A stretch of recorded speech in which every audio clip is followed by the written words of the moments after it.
Kami menyambut saudara-saudari yang baru pertama kali hadir dalam ibadah kami. Kehadiran Anda menambah sukacita kami. Kami mengundang Anda untuk dapat kembali beribadah bersama-sama dengan kami, baik secara onsite maupun online di waktu-waktu mendatang. Saat kita berdoa, doa itulah yang mengubah kita, mengubah pikiran kita, keputusan kita, harapan kita, sehingga semuanya sesuai dengan kemauan Tuhan.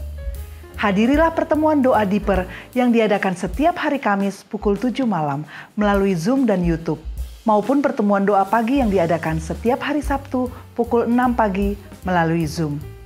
Info lebih lanjut Anda dapat melihatnya di aplikasi MDC Samarinda atau di Instagram dan Facebook gereja kita. Anda juga dapat menghubungi hotline gereja di nomor 0811 55 55 257. Tuhan Yesus memberkati.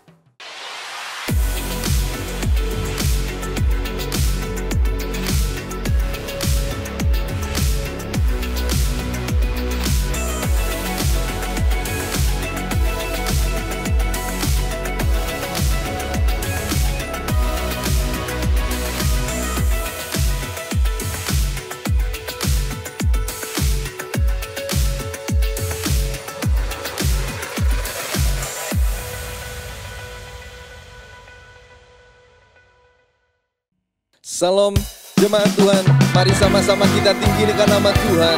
Karena Tuhan kita adalah Tuhan yang baik, Tuhan yang hidup berkuasa atas hidup kita.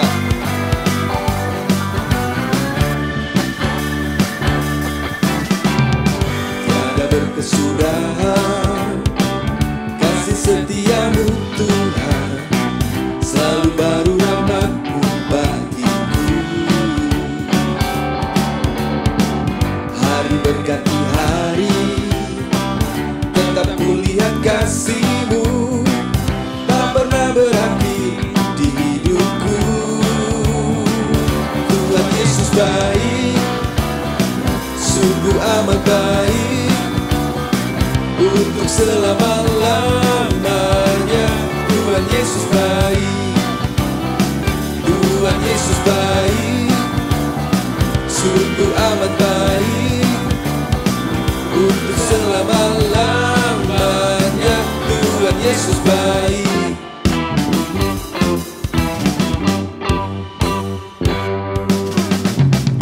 Tiada berkesudahan kasih setiamu Tuhan, selalu baru rahmat-Mu bagiku.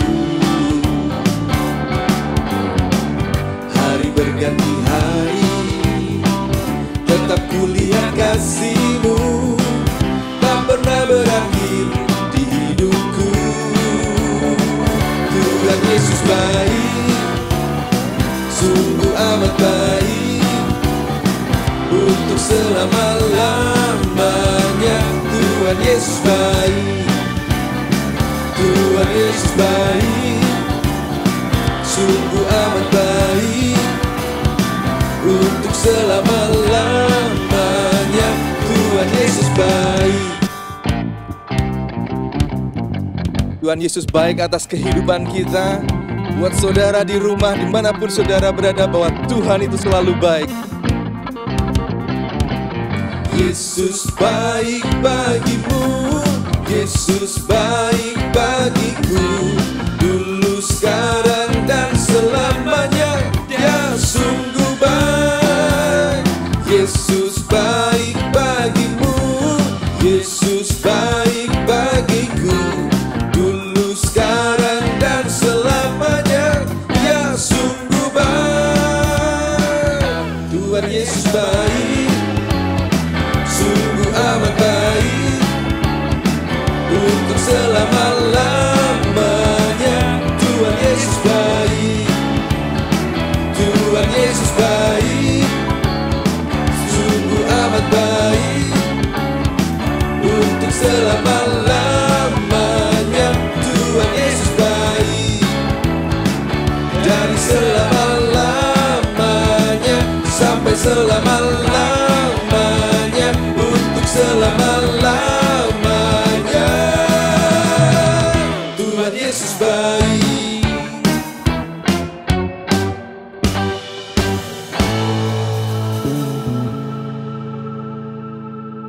musim akan selalu berganti, tetapi percaya satu hal, Tuhan menyertai kita.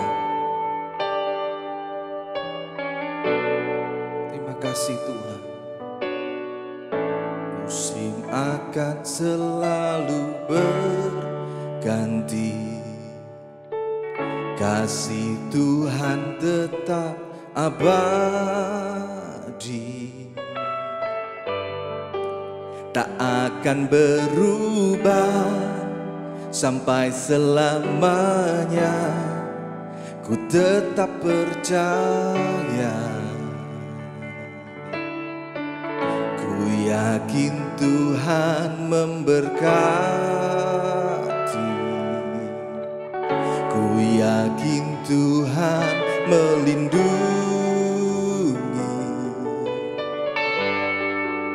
Burung di udara Tuhan pelihara karena kasih-Nya.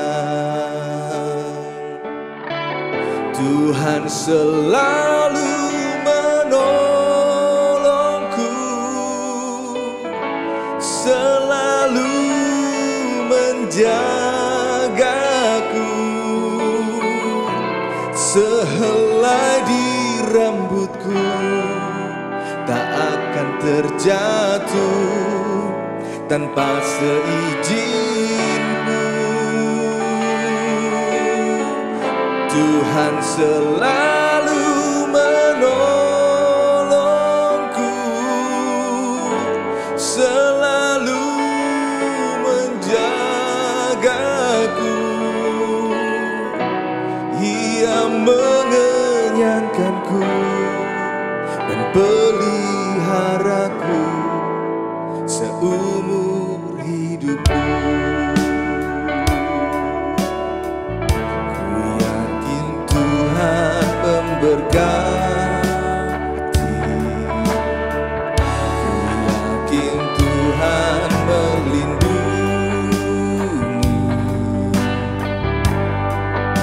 Burung di udara Tuhan pelihara karena kasih-Nya.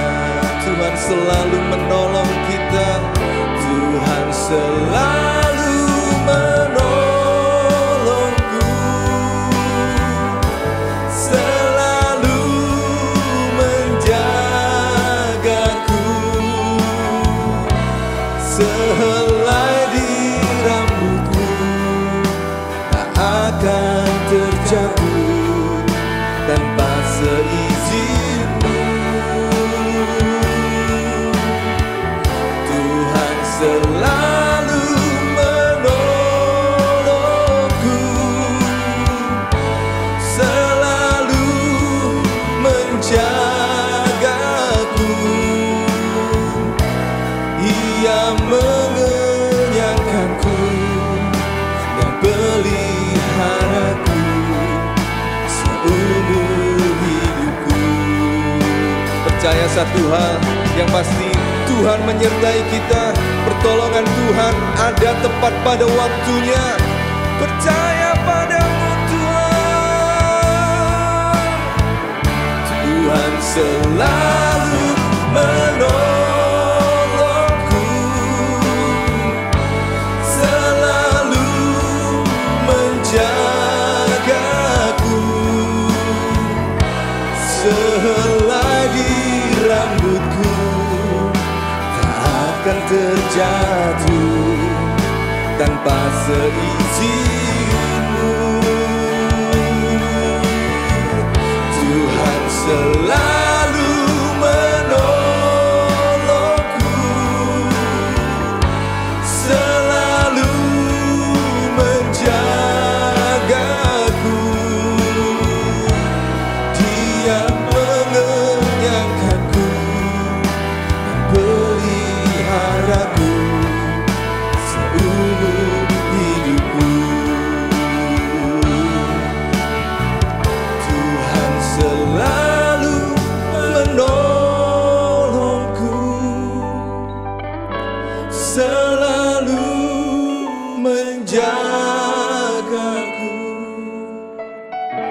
sehelai di rambutku tak akan terjatuh tanpa seizin-Mu.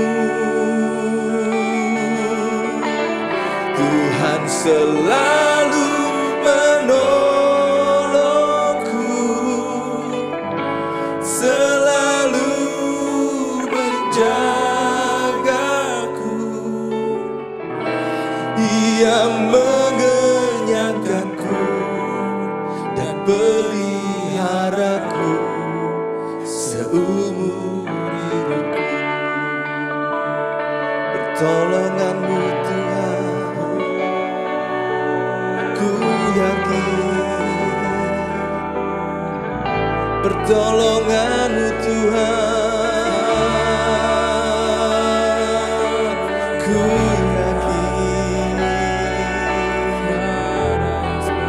Jemaat Tuhan, mari sama-sama kita sembah Dia. Pertolongan Tuhan tepat pada waktunya. Pertolongan Tuhan selalu ada sampai hari ini. Sembah Tuhan, kami percaya padamu. Sembah Dia.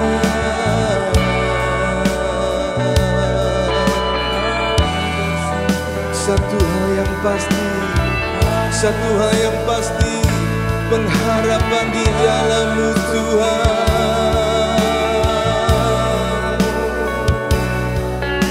Terima kasih Tuhan, terima kasih Yesus.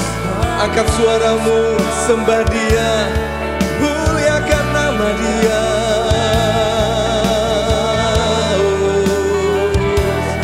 Engkau yang rindukan Tuhan, angkat suaramu. Tuhan, aku perlu Engkau. Pertolongan yang daripada-Mu saja, yang membuat hidup kami tenang. Pengharapan di dalam-Mu saja, yang membuat hidup kami penuh dengan kemenangan. Katakan jemaat Tuhan, haleluya.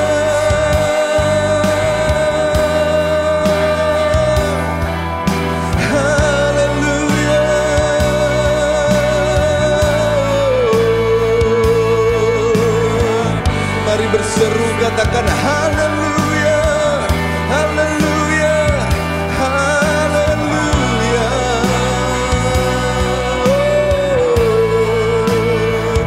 Ku tinggikan, ku masyurkan. Engkaulah sumber pertolongan kami, sumber kekuatan kami, Tuhan yang berkuasa.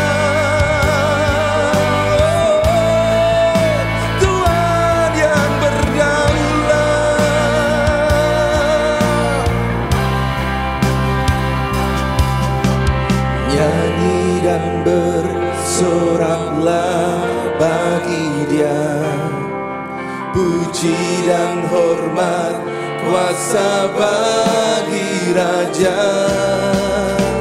Gunung tunduk, laut bergelora, mendengar nama-Mu. Ku bersuka atas perbuatan-Mu, selamanya ku kasihi Engkau Tuhan. Tiada janji seperti yang ada pada. Nyanyi dan bersorak bagi nama Dia. Nyanyi dan bersoraklah bagi Dia, pujian, hormat, kuasa bagi Raja. Gunung tunduk, laut bergelora, mendengar nama-Mu.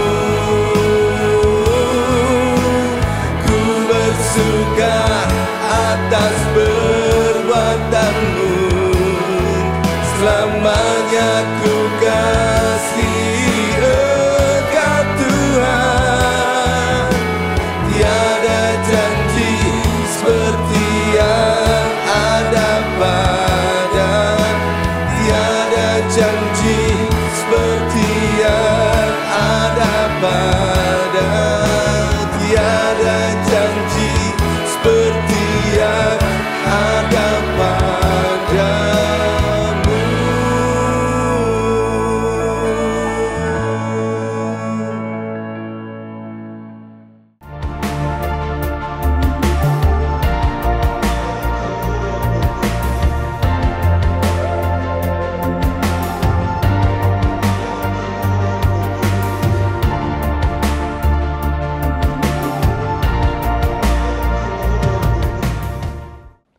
Seorang penulis berusia 50 tahunan telah menulis sebuah naskah buku dan telah mengirimkannya ke beberapa penerbit namun tanpa hasil. Dia menjadi sangat putus asa sehingga dia melemparkan naskah buku itu ke keranjang sampah. Istrinya mencoba menyelamatkan naskah tersebut, tetapi sang suami mengatakan kepada istrinya dengan tegas, "Kita sudah membuang cukup banyak waktu untuk naskah buku ini. Saya melarang kamu memungutnya dari keranjang sampah." Tidak terpengaruh perintah suaminya, sang istri memutuskan untuk menunjukkan naskah itu kepada setidaknya satu penerbit lagi. Ketika dia membawa naskah itu di kantor penerbit, dia mengeluarkan proposal yang nampak paling tidak biasa yang pernah diterima penerbit. Di bawah bungkusan kertas coklat masih ada keranjang sampah yang menyimpan naskah buku tersebut. Dengan cara ini, dia beralasan secara teknis dia tidak bertentangan dengan keinginan suaminya. Sang istri tidak mengeluarkan naskah buku dari keranjang sampah, namun penerbit yang melakukan untuknya. Dan ketika penerbit membaca naskah buku tersebut, dia menyukainya. Penulis naskah tersebut bernama Norman Vincent Peale. Naskah buku itu berjudul The Power of Positive Thinking. Buku yang awalnya dibuang ke tempat sampah sampai saat ini sudah terjual tidak kurang dari 30 juta buku. Coba bayangkan jika sang istri menyerah begitu saja dengan mengikuti kemauan suaminya. Tentu nama Norman dan bukunya tidak akan dikenal banyak orang sampai seperti sekarang ini.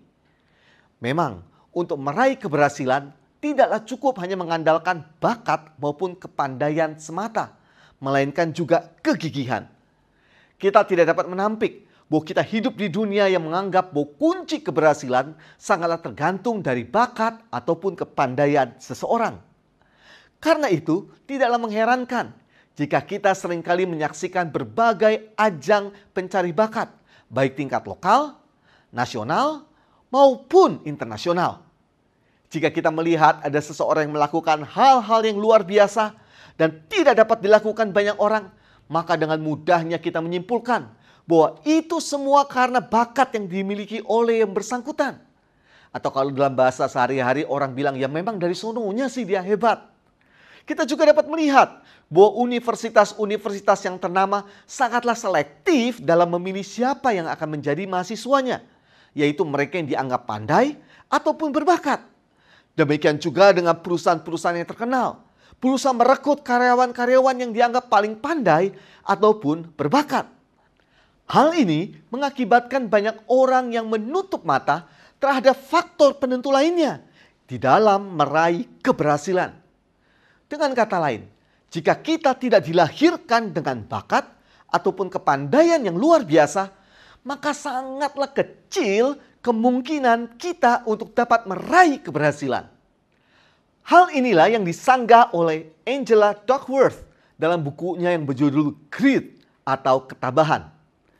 Angela Duckworth, seorang profesor psikologi di University of Pennsylvania, salah satu universitas top di Amerika Serikat, menjelaskan bahwa grit atau ketabahan merupakan gabungan antara passion atau hasrat dengan perseverance atau kegigihan. Untuk membaca bukunya saja yang terdiri dari 400 halaman sudah memerlukan kegigihan tersendiri.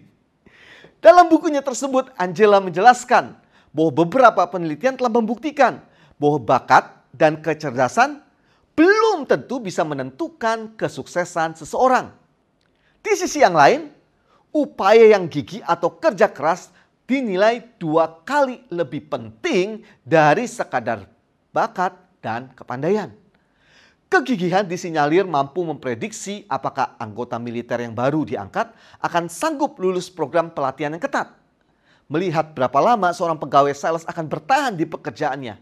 Bahkan memprediksi apakah siswa lulusan SMA akan lulus tepat waktu dan apakah lulusan S1 akan melanjutkan ke jenjang S2. Dengan kata lain, keberhasilan seseorang bukan semata-mata ditentukan oleh bakat ataupun kepandaian ataupun nasib, tetapi juga oleh kegigihan.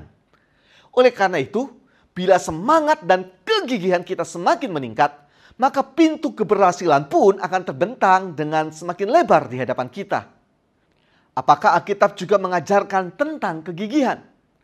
Mengapa sebagai pengikut Kristus begitu penting untuk memiliki kegigihan? Sejauh mana kegigihan tersebut akan menolong kita menjalani tahun 2022 ini dengan keberhasilan? Untuk itu, mari kita membaca Markus pasal 5 ayat 24 sampai 29 dan ayat ke-34. Markus pasal 5 ayat 24 sampai 29 dan ayat ke-34. Lalu pergilah Yesus dengan orang itu. Orang banyak berbondong-bondong mengikuti dia dan berdesak-desakan di dekatnya. Adalah di situ seorang perempuan yang sudah 12 tahun lamanya menderita pendarahan. Ia telah berulang-ulang diobati oleh berbagai tabib, sehingga telah dihabiskannya semua yang ada padanya. Namun sama sekali tidak ada faedahnya, malah sebaliknya keadaannya makin memburuk. Dia sudah mendengar berita-berita tentang Yesus. Maka di tengah-tengah orang banyak itu, ia mendekati Yesus dari belakang dan menjamah jubahnya. Ayat 28. Sebab katanya, asal ku jamah saja jubahnya, aku akan sembuh. Seketika itu juga berhentilah pendarahannya dan ia merasa bahwa badannya sudah sembuh dari penyakitnya. Ayat ke-34. Maka katanya kepada perempuan itu, hai anakku, imanmu telah menyelamatkan engkau. Pergilah dengan selamat dan sembuhlah dari penyakitmu. Di sini dikisahkan bahwa ada seorang perempuan yang sudah 12 tahun lamanya menderita pendarahan. 12 tahun bukanlah waktu yang singkat di dalam menderita suatu penyakit. Apalagi meskipun sang perempuan sudah berulang-ulang diobati oleh berbagai tabib, tetapi tidak kunjung sembuh. Coba bayangkan, pergi ke tabib yang satu nggak sembuh, ke tabib yang lain nggak sembuh, pergi lagi juga ke tabib yang lain dan seterusnya tidak pernah sembuh. Yang lebih memprihatinkan adalah semua hartanya dihabiskan untuk pengobatan. Namun nggak ada kemajuan dalam kesehatannya. Bahkan kesehatannya semakin memburuk. Kalau habis-habisan menggunakan uang ataupun harta untuk membiayai kesehatan dan terus tambah sehat, ya masih lumayan lah. Namun di sini dikatakan bukannya semakin membaik, namun semakin memburuk.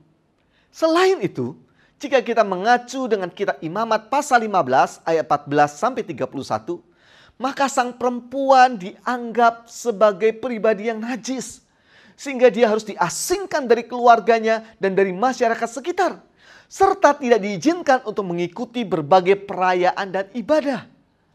Dan sayangnya zaman itu belum ada ibadah online seperti saat ini, sehingga sang perempuan bisa mengikuti ibadah dan perayaan di tempat dia diasingkan.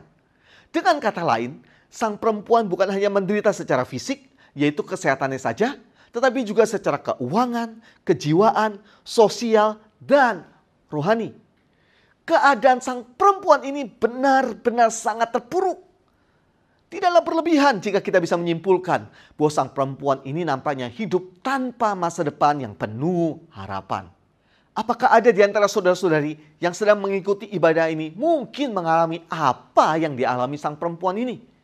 Saudara dalam keadaan terpuruk secara fisik, atau mungkin sedang dalam keadaan porak-poranda dalam hal keuangan, pekerjaan, bisnis, ataupun studi. Atau sedang mengalami pergumulan dalam hal sosial atau relasi maupun juga rohani. Saudara-saudari sudah berupaya, namun nampaknya belum membuahkan hasil. Bahkan saudara-saudari mungkin sudah mencoba berbagai cara untuk memajukan usaha ataupun pekerjaan saudara-saudari, dan nampaknya tidak ada kemajuan atau bahkan mengalami kemunduran. Mungkin saudara-saudari berusaha memperbaiki relasi dengan orang tua, dengan kerabat, ataupun teman, namun juga belum menunjukkan kemajuan, atau malahan kelihatannya semakin memburuk. Dan saudara-saudari mungkin saat ini mulai putus asa dan merasa tidak ada harapan bagi masa depan saudara-saudari. Saudara-saudari mungkin bertanya, bagaimana saya bisa mengalami pemulihan dari keadaan saya saat ini? Bagaimana saya menghadapi masa-masa sukar seperti ini? Disinilah pentingnya bagi kita untuk belajar lebih lanjut kebenaran firman Tuhan tentang kisah perempuan yang memiliki sakit pendarahan ini. Seperti yang telah kita baca, pada akhirnya sang perempuan mengalami kesembuhan. Apakah yang menjadi kunci bagi perempuan tersebut mengalami kesembuhan? Apakah kunci bagi setiap kita untuk mengalami pemulihan dalam kehidupan kita? Mari kita membaca apa yang dikatakan oleh Tuhan Yesus di ayat ke-34. Markus pasal 5 ayat yang ke-34. Mari kita baca bersama-sama. Maka katanya kepada perempuan itu, "Hai anakku, imanmu telah menyelamatkan engkau. Pergilah dengan selamat dan sembuhlah dari penyakitmu." Di ayat ini, Tuhan Yesus menyebutkan bahwa iman sang perempuan merupakan kunci untuk mendapatkan kesembuhan dari dirinya. Tuhan Yesus melihat bahwa iman sang perempuan tersebut diwujudkan dalam sikapnya yang gigih. Memang, iman dan kegigihan berjalan seiring, sehingga orang yang sungguh-sungguh beriman akan hidup dengan sikap yang tabah, gigih, dan tidak mudah menyerah. Apabila iman seseorang semakin bertambah teguh, maka kegigihan bersangkutan juga akan semakin meningkat. Dan pada gilirannya, maka keberhasilan pun akan menyertai hidupnya. Dengan kata lain, ada kaitan yang sangat erat antara iman dan kegigihan seseorang. Kaitan yang sangat erat antara iman dan kegigihan seseorang dapat dilihat bagaimana iman memberikan dampak terhadap kegigihan orang tersebut. Oleh karena itu, iman akan mengakibatkan seseorang yang pertama dengan gigih bangkit dari keterpurukan. Saya ulangi, yang pertama, iman akan mengakibatkan seseorang dengan gigih bangkit dari keterpurukan. Seperti yang sudah saya jelaskan tadi, bahwa sang perempuan sudah menderita penyakit pendarahan selama 12 tahun. Berbagai upaya sudah dilakukan, harta sudah habis, namun ternyata kesehatannya justru semakin memburuk. Namun sang perempuan ini tidak menyerah meskipun keadaannya semakin terpuruk. Mengapa demikian? Jawabannya ada di ayat ke-27a. Markus pasal ke-5 ayat ke-27a. Dia, maksudnya sang perempuan ini, sudah mendengar berita-berita tentang Yesus. Di dalam keadaan yang terpuruk, sang perempuan tersebut tidak menyerah karena mendengar berita tentang Tuhan Yesus. Berita tentang Tuhan Yesus menimbulkan pengharapan sehingga ia segera datang kepada Tuhan. Memang di dalam Yesus ada pengharapan yang tidak mengecewakan. Iman sang perempuan kepada Yesus tersebut mengakibatkan ia dengan gigih tidak menyerah kepada keputusasaan. Imannya kepada Yesus membuat dia tidak meratapi nasibnya dan menyerah dengan keadaannya. Imannya kepada Yesus membuat dia tidak apatis dan pasrah dengan kondisinya. Iman yang seperti inilah yang perlu kita miliki. Oleh karena itu saudara-saudari, seburuk apapun keadaan saudara-saudari, saya mengajak setiap saudara-saudari untuk bangkit dalam iman dan kembali dengan gigih untuk berjuang. Saya percaya perjuangan dalam Yesus Kristus tidaklah sia-sia, karena selalu ada kemungkinan yang baru dan penuh pengharapan. Yang kedua adalah iman akan mengakibatkan seseorang dengan gigih menghadapi tantangan. Sekali lagi, iman akan mengakibatkan seseorang dengan gigih menghadapi tantangan. Dengan datang kepada Yesus yang merupakan sumber pengharapan kita, tidak serta-merta membuat kita bebas dari tantangan ataupun hambatan.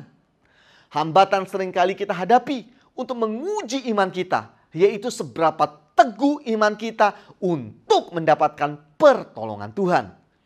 Apabila kita menghadapi tantangan dengan iman yang teguh, maka kita akan terus berjuang dengan gigih.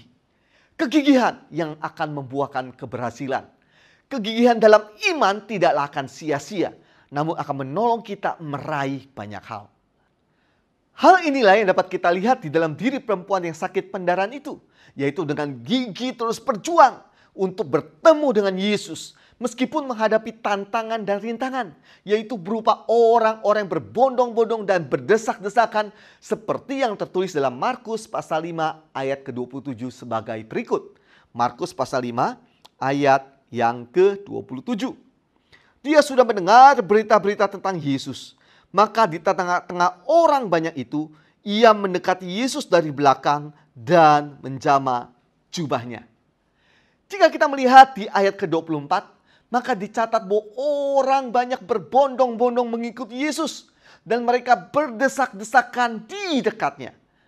Artinya, bukan perkara yang mudah untuk mendekat kepada Yesus. Terlebih lagi sang perempuan bukan saja dalam kondisi fisik yang tidak prima karena sakit, tetapi juga kesehatannya semakin memburuk. Namun sang perempuan tidak menyerah. Dia tidak mengizinkan kondisi fisik yang menghalangi dia untuk mendekati Yesus. Dia tidak membiarkan kerumunan orang banyak menghalangi dia untuk mendekat kepada Yesus. Namun sang perempuan berjuang dengan gigih menerobos kerumunan orang banyak agar dapat mendekati Yesus dari belakang. Iman yang ada pada dirinya mengakibatkan sang perempuan tidak membiarkan penghalang bagi dirinya untuk meraih apa yang diharapkan. Namun dia terus berjuang sampai pengharapannya menjadi kenyataan. Iman kepada Tuhan Yesus yang seperti ini telah membuka pintu mujizat pada perempuan tadi. Demikian halnya sama dapat saudara alami dalam kehidupan saudara-saudari sekalian. Di Amerika Serikat, jika ada seseorang yang wajahnya dijadikan perangko, maka hal tersebut merupakan penghargaan bagi yang bersangkutan. Salah satunya adalah atlet perempuan berkulit hitam yang bernama Wilma Rudolph. Bahkan bukan hanya di Amerika Serikat. Wajah Wilma juga dijadikan gambar untuk perangko dari negara lainnya, yaitu Mongolia. Mengapa Wilma dihormati sedemikian rupa? Wilma Rudolph lahir dari keluarga kulit hitam atau Afro-American yang sangat miskin pada bulan Juni tahun 1940 di negara bagian Tennessee, Amerika Serikat. Wilma merupakan anak ke-20 dari 22 bersaudara. Ayahnya hanya seorang buruh angkut barang kereta api dan ibunya hanya tukang masak dan cuci baju tetangga. Wilma lahir prematur dan sangat lemah dengan berat hanya 2 kilogram saja. Ketika berumur 4 tahun, dia menderita pneumonia parah atau radang paru-paru dan juga demam scarlet, yaitu sebuah kombinasi penyakit yang mematikan, yang membuat kaki kirinya lumpuh dan tidak bisa digunakan. Selain itu, Wilma juga terkena campak, demam berdarah, dan cacar air. Orang tuanya yang miskin itu tidak mampu membeli obat. Dan karena waktu itu Amerika masih ada diskriminasi yang membuat orang-orang kulit hitam mendapatkan perlakuan buruk di dalam memperoleh kesehatan dan pendidikan. Dokter memvonis Wilma terpapar polio setelah melihat salah satu kakinya mengecil dan memastikan bahwa dia tidak bisa berjalan normal sepanjang hidupnya. Dia harus menggunakan penyangga kaki dari besi untuk bisa membantunya berjalan. Namun Wilma sangat beruntung karena memiliki seorang ibu yang selalu memberikan dorongan dan semangat kepadanya. Ibunya terus berdoa kepada Tuhan dan memberi keyakinan kepada Wilma bahwa ia pasti bisa normal kembali. Di saat yang buruk, kakinya yang lumpuh ini semakin mengecil dan hanya terjuntai ke bawah tanpa memberikan reaksi apapun juga. Meskipun demikian, Wilma terus mencoba berdiri walaupun sudah ribuan kali ia mencoba dan jatuh. Ia tidak menyerah. Pada usia 9 tahun, ia nekat melanggar nasihat dokter, membuang tongkatnya dan melakukan langkah pertama yang menurut para dokter takkan pernah dapat dilakukannya. Selama 3 tahun, ia terus mencoba melangkah, berjalan dan berlari. Pada usia 13 tahun, ia mengikuti lomba lari pertama kalinya dan menjadi peserta satu-satunya yang berkaki tidak sempurna. Yang terjadi adalah ia kalah. Tapi Wilma terus melaju. Ia terus bertanding di ratusan lomba dan bahkan ratusan kekalahan. Hingga suatu hari, ia berhasil menang lomba lari dalam satu kejuaraan provinsi yang membuatnya berhasil meraih beasiswa di Tennessee State University dan mempertemukannya dengan seorang pelatih atletik bernama Ed Temple. Ed Temple melihat semangat yang menggelora pada diri Wilma dan juga melihat sebuah bakat natural dalam diri Wilma. Dia melatih Wilma sampai Wilma terpilih untuk masuk dalam tim Olimpiade Amerika. Dalam sebuah perlombaan lari di Olimpiade Roma tahun 1960, Wilma harus bertanding melawan Jutta Hien, seorang pelari asal Jerman yang merupakan pelari terhebat saat itu. Tak seorang pun bisa mengalahkan Jutta. Namun dalam nomor lari gawang 100 meter, Wilma berhasil memenangkan pertandingan. Dia juga berhasil mengalahkan Jutta pada nomor lari 200 meter. Sekarang Wilma memenangkan 2 medali emas. Dan Wilma juga mampu merebut medali emas yang ketiga, yaitu 400 meter lari estafet. Dan juga mengalahkan tim Jerman yang memiliki Jutta sebagai salah satu pelarinya. Kisah kehidupan dan perjuangan Wilma mengingatkan setiap kita tentang peranan yang penting dari kegigihan atau ketekunan di dalam kehidupan kita. Seberapapun tantangan yang sedang saudara-saudari hadapi saat ini, baik dalam bisnis, usaha, pekerjaan dan keluarga, maupun keuangan dan studi, ingatlah untuk tidak berputus asa, melainkan gigih dalam berjuang. Kegigihan yang merupakan wujud dari iman kita kepada Tuhan. Kegigihan yang tidak membuat kita mundur atau menyerah terhadap tantangan yang paling berat sekalipun. Kegigihan yang akan membuka pintu pertolongan dari Tuhan di dalam hidup kita untuk meraih masa depan yang penuh pengharapan. Yang ketiga adalah iman akan mengakibatkan seseorang dengan gigih bertindak untuk menjangkau pertolongan Tuhan. Sekali lagi, iman akan mengakibatkan seseorang dengan gigih bertindak untuk menjangkau pertolongan Tuhan. Orang yang beriman bukanlah orang yang pasif dan tidak berbuat apa-apa. Namun iman yang ada dalam dirinya mengakibatkan dirinya bersifat aktif, bukan menyerah pada nasib. Orang yang beriman tidak hanya sekadar memimpikan masa depan sebagaimana ia harapkan. Dan di saat yang sama dia hanya duduk diam serta tidak bertindak untuk mewujudkan harapannya tersebut. Banyak orang yang percaya bahwa Tuhan bersedia menolong. Namun dia tidak bertindak, yaitu dengan berdoa agar Tuhan menolong dirinya. Kita seringkali enggan ataupun malas untuk menyisihkan waktu guna mengikuti pertemuan doa agar mendapatkan pertolongan Tuhan. Namun kita bersedia bertindak untuk mengatasi rasa enggan ataupun malas dalam diri kita untuk melakukan banyak hal yang lain. Kita seringkali memiliki terlalu banyak alasan, too many excuses, untuk tidak mengikuti pertemuan doa dan sulit menemukan hanya satu alasan penting mengapa kita harus berdoa. Penghalang terbesar bagi diri kita untuk mengalami pertolongan Tuhan bukan berada di luar diri kita, namun seringkali dari dalam hati kita sendiri. Namun tidak demikian dengan sang perempuan yang sakit pendarahan. Kita dapat melihatnya di ayat 27-28 sebagai berikut. Markus pasal 5 ayat 27 sampai ke 28. Dia sudah mendengar berita-berita tentang Yesus.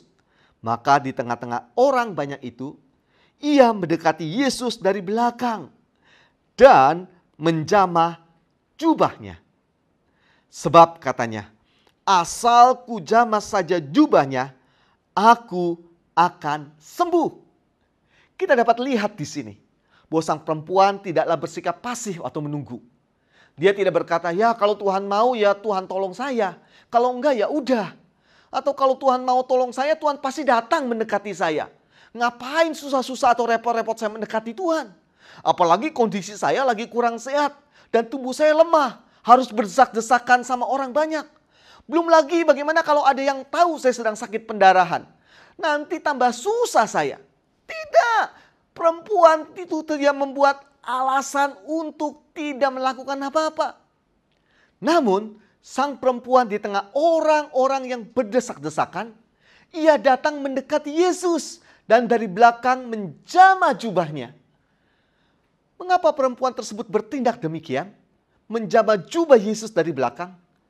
Alasannya ada di kata sebab di ayat ke-28 sebagai berikut. Asal ku jamah saja jubahnya, aku akan sembuh. Inilah iman. Iman yang diwujudkan dalam tindakan. Percaya hanya dengan menjamah jubahnya saja dapat sembuh. Bagaimana reaksi Tuhan Yesus di saat sang perempuan menjamah jubah Tuhan Yesus? Di ayat ke-30 dituliskan sebagai berikut. Pada ketika itu juga Yesus mengetahui bahwa ada tenaga yang keluar dari dirinya. Lalu ia berpaling di tengah orang banyak dan bertanya, siapa yang menjamah jubahku? Di ayat ini dicatat bahwa Tuhan Yesus mengetahui bahwa ada tenaga yang keluar dari dirinya ketika sang perempuan menjamah jubah Tuhan Yesus. Yang menjadi pertanyaan menurut saudara-saudari, apakah hanya sang perempuan? Atau sebenarnya ada yang lain juga yang menjamah jubah Tuhan Yesus pada saat kondisi orang berdesak-desakan seperti itu? Ya, tentu banyak orang yang lain. Hal ini juga diungkapkan oleh para murid, bahwa ada begitu banyak orang sehingga sulit membedakannya siapa yang menjamah jubah Tuhan Yesus.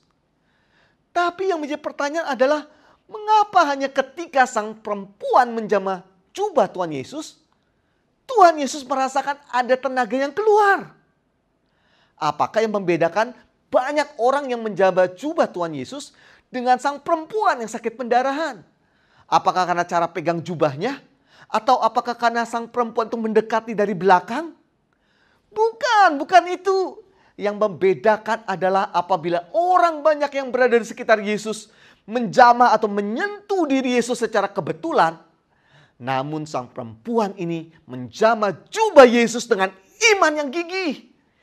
Iman yang gigih yang ditunjukkan dalam tindakannya untuk memperoleh pertolongan Tuhan. Dan ternyata perjuangan iman yang gigih tersebut tidaklah sia-sia. Sang perempuan disembuhkan dari penyakit pendarahan yang membelenggu dirinya selama ini. Seperti yang dituliskan di ayat ke-34 sebagai berikut. Markus pasal 5 ayat ke-34. Maka katanya kepada perempuan itu, maksudnya kata Tuhan Yesus kepada perempuan itu, hai anakku, imanmu telah menyelamatkan engkau. Pergilah dengan selamat dan sembuhlah dari penyakitmu. Untuk meraih keberhasilan, maka kita tidak dapat mengandalkan bakat ataupun kepandaian semata-mata, melainkan juga kegigihan. Kegigihan yang timbul dari iman yang teguh kepada Tuhan. Kegigihan yang akan memampukan kita untuk bangkit dari keterpurukan, menghadapi tantangan yang berat, serta menjangkau pertolongan Tuhan. Pentingnya kegigihan dalam kehidupan kita diungkapkan juga oleh Calvin Coolidge, Presiden Amerika Serikat ke-30 sebagai berikut. Tidak ada apapun di dunia yang dapat menggantikan kegigihan. Bahkan tidak akan menggantikannya. Tiada yang lebih umum melebihi orang yang berbakat namun tidak berhasil. Kepandaian tidak akan menggantikannya. Orang yang jenius namun tidak dihargai adalah suatu kenyataan. Pendidikan tidak akan menggantikannya. Dunia penuh dengan orang yang berpendidikan namun hidup dengan tidak berguna. Kegigihan dan ketabahan sajalah yang paling berpengaruh. Oleh karena itu, saya mengajak setiap saudara-saudari untuk mengembangkan iman yang disertai dengan kegigihan. Sehingga kita tidak putus asa dalam kondisi yang paling sulit sekalipun. Bahkan kita mampu bangkit untuk menyongsong masa depan yang penuh pengharapan. Mari kita berdoa. Tuhan, kami bersyukur karena Engkau adalah pribadi yang penuh kasih. Pribadi yang tidak meninggalkan kami. Bahkan dalam keadaan yang paling sulit sekalipun. Namun Engkau Allah yang bersedia menolong kami. Ampuni kami ya Tuhan. Jika seringkali kami putus asa dan mudah menyerah di saat menghadapi tantangan yang sukar dalam kehidupan kami. Namun firman-Mu pada hari ini mengingatkan kami untuk memiliki iman yang teguh yang membangkitkan kegigihan dalam diri kami. Sehingga kami mampu bangkit dari keterpurukan. Mampu mengatasi tantangan yang sukar. dan juga menjangkau pertolongan dari Engkau ya Tuhan. Hamba mau berdoa saat ini. Bagi setiap jemaat-Mu yang mengikuti ibadah online. Yang saat ini sedang mengalami masa-masa yang sulit. Yang dalam keadaan porak-poranda. Baik secara keuangan. Baik dalam bisnis. Dalam usaha, pekerjaan, studi. Maupun juga dalam keadaan relasinya. Mohon Tuhan yang menjamah mereka. Tuhan yang menolong mereka di dalam nama Tuhan Yesus. Biar Tuhan yang memberikan kekuatan untuk tidak mudah menyerah. Dan biar tangan Tuhan yang perkasa itu membuat mujizat dalam hidup mereka. Dan mereka boleh dilepaskan dari segala beban pergumulan. Dan boleh menyongsong masa depan yang sudah Kau sediakan bagi mereka. Hamba mau berdoa Tuhan. Menyerahkan setiap jemaat-Mu yang mengikuti ibadah online ke dalam tangan-Mu. Di dalam nama Tuhan Yesus kami berdoa. Amin.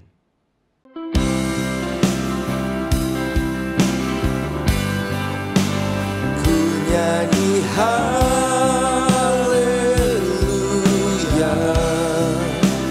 ku nyanyi haleluya.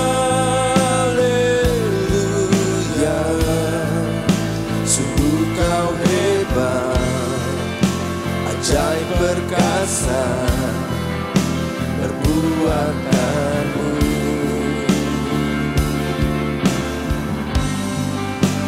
Ku nyanyi haleluya,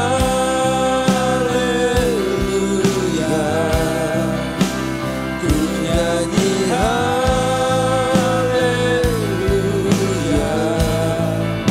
Sungguh Kau hebat, ajaib perkasa perbuatan-Mu.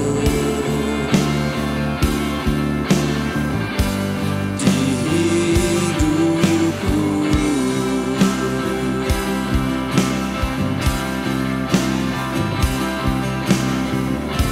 tak usah ku takut, sebab Kau sertaku. Tak usah ku bimbang, Kau di dalamku. Tak usah ku cemas, Kau penghiburku. Saat ku lemah, Kau kuatku. Ku nyanyi haleluya,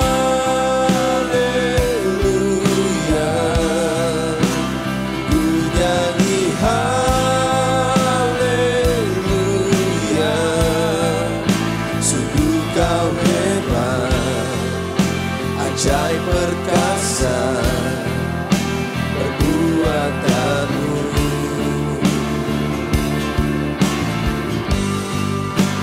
Ku nyanyi haleluya,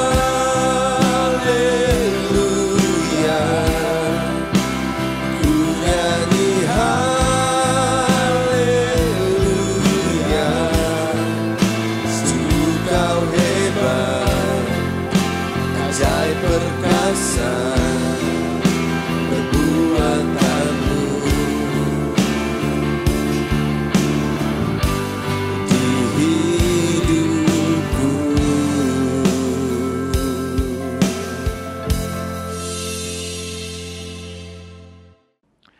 Saatnya kita memberikan persembahan kepada Tuhan. Mari kita memberikan yang terbaik untuk Tuhan, karena kita mengasihi Tuhan. Sebelumnya, mari kita berdoa. Bapa di surga, kami bersyukur Engkau begitu baik kepada kami. Engkau sudah memberikan segala yang kami perlukan, sehingga kami tidak kekurangan satu apapun. Sekarang Tuhan, saatnya kami memberikan kepadamu, yaitu persembahan persepuluhan kami dan persembahan syukur kami.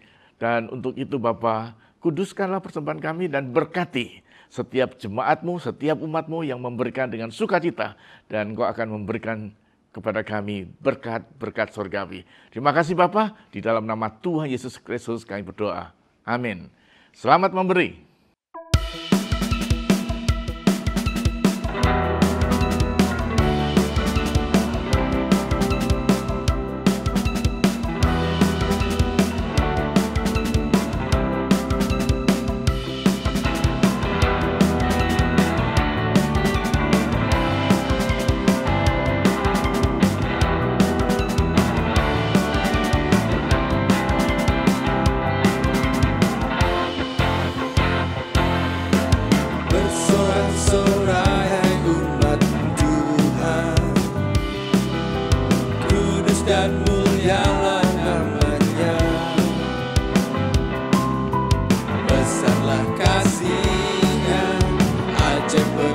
tahtanya berkuasa selama-lamanya.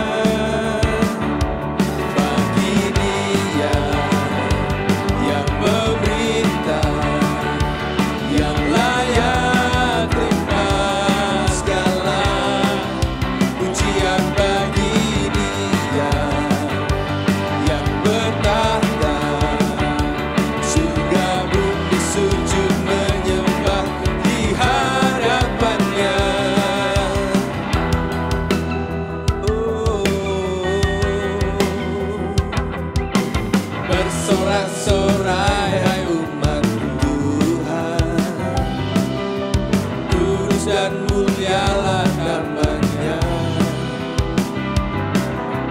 Besarlah kasih-Nya, ajaib perbuatannya, berkuasa selama-lamanya. Bagi Dia yang memerintah, yang layak terima segala pujian. Bagi Dia yang bertahta, surga bumi sujud menyembah di hadapannya. Bagi Dia yang memerintah, yang layak terima segala pujian. Bagi Dia yang bertahta, surga bumi sujud menyembah di hadapannya. Bagi Dia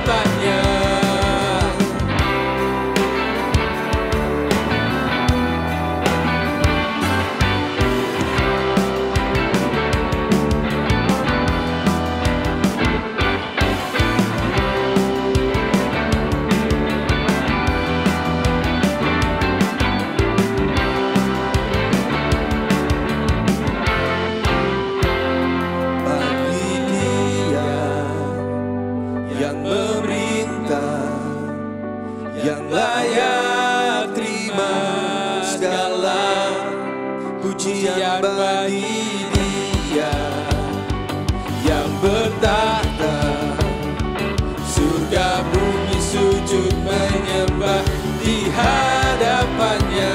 Bagi Dia yang memerintah, yang layak terima segala pujian. Bagi Dia yang bertahta, surga bumi sujud menyembah di hadapannya. Bagi Dia yang memerintah, yang layak terima segala pujian. Bagi Dia yang bertahta, surga bumi sujud menyembah di hadapannya.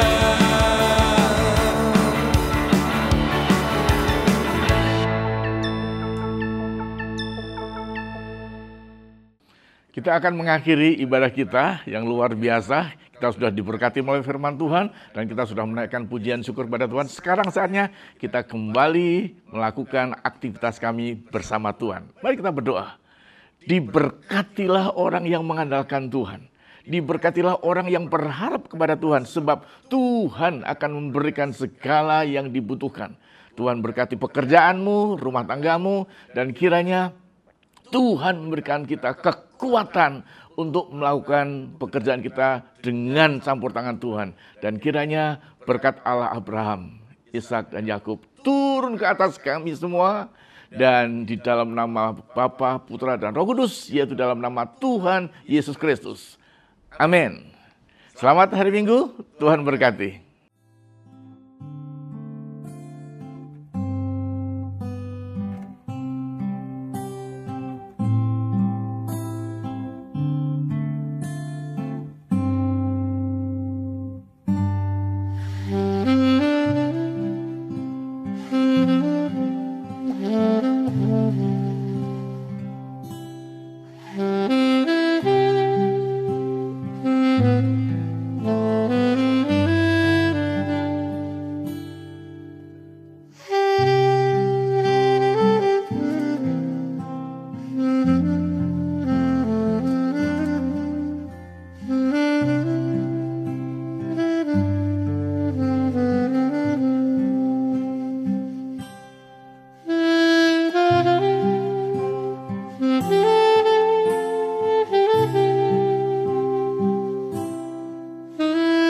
Tuhan.